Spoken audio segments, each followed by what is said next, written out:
How to CarPlay connect via the HDMI cable. Original CarPlay screen HDMI. Connect with the digital cluster. Connect the HDMI to the digital cluster. Like this type connection. Face it with the screw. Another side connect to the box. The box here has the HDMI connection. This is the Type-C connection. Another side is USB port cable. Connect to Volkswagen original radio USB connection. Then finish the connect. How to CarPlay connect. Via the HDMI cable, Android player screen HDMI. Connect with the digital cluster.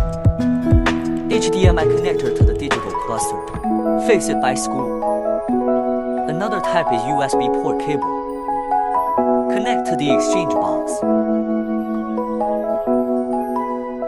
This side is for USB port cable. Connect to the Android player USB connection.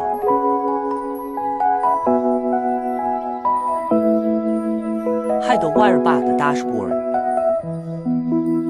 Keep the USB port cable in the car storage box.